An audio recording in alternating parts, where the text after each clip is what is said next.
C'est ça. Quelle année? Des années 40? 58. Le bus de Benoît Légéré ne passe pas inaperçu dans les rues de Paris. Un modèle rétro pour réaliser des balades dans la capitale. Ce genre de loisir à remonter le temps séduit de plus en plus de monde. Un brin de nostalgie dans la distraction pour fuir la morosité du quotidien. Il y a une sympathie en tout cas certaine pour les voitures anciennes et les véhicules anciens comme celui-là.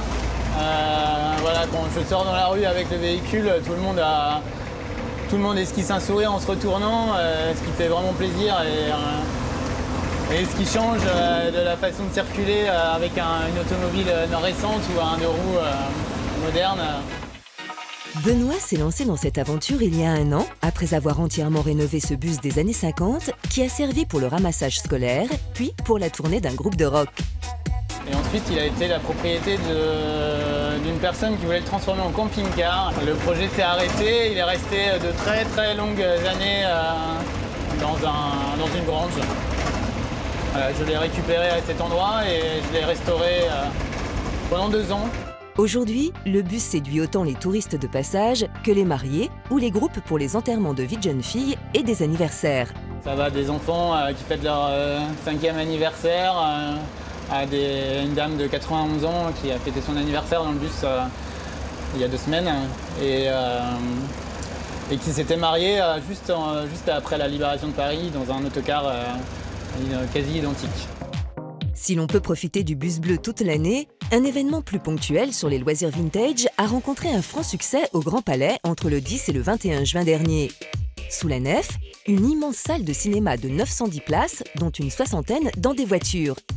L'idée était de recréer une ambiance de drive-in, ce concept de cinéma en plein air né dans les années 30 aux États-Unis.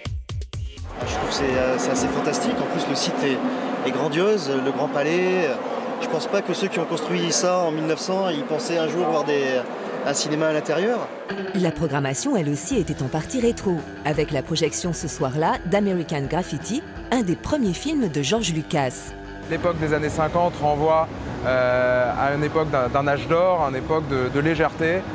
Et l'idée était aussi de permettre aux gens de pouvoir fuir un peu leur quotidien en leur proposant un événement très joyeux.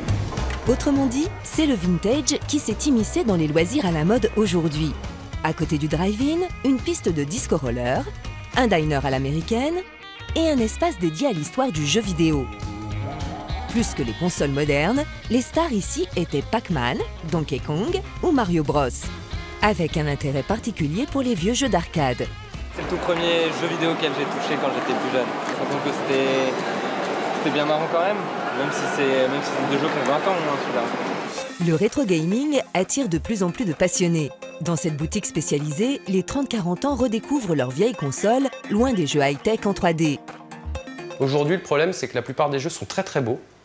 Il y a des budgets faramineux qui leur sont consacrés, mais on devient plus spectateur qu'acteur. C'est-à-dire qu'on passe énormément de temps à regarder ce qui se passe. Le jeu est beau, on appuie sur un bouton, ensuite on a 5 minutes de dialogue. On joue pas beaucoup en fait au final. L'avantage des vieux jeux, c'est qu'on est vraiment que acteur. Un brin de nostalgie revendiqué dans ses graphismes basiques et ses musiques synthétiques très rock'n'roll. Il faut savoir que les jeux de cette époque ont vraiment une espèce d'âme. C'est-à-dire qu'on sent qu'il y a eu un travail, il y a eu quelque chose qui rend le jeu un peu spécial. D'ailleurs, ces objets prennent peu à peu de la valeur. Pour la première fois en Europe, une vente aux enchères de jeux vidéo vintage a eu lieu à Paris. 350 lots issus de collections privées retracent les 40 ans de ce divertissement si populaire. Ce qu'il faut quand même bien comprendre dans cette discipline, c'est que ça met en œuvre tellement de talents, c'est-à-dire de l'animateur jusqu'au développeur, du musicien, jusqu'au même simplement le créateur, au scénariste. Ça met en place tellement de talents qu'on ne peut pas assimiler ça à autre chose qu'à de l'art.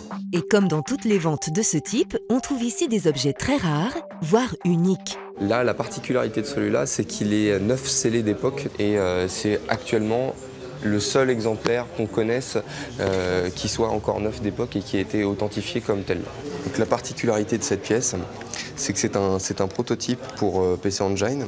C'est le jeu Dino Force qui a été produit par la société Unipost Japan en 1992 et le jeu n'est jamais sorti dans le commerce. Ces 2 lots ont été adjugés à plus de 12 000 € chacun. La maison Milon prévoit déjà une prochaine vente de jeux vidéo en décembre prochain.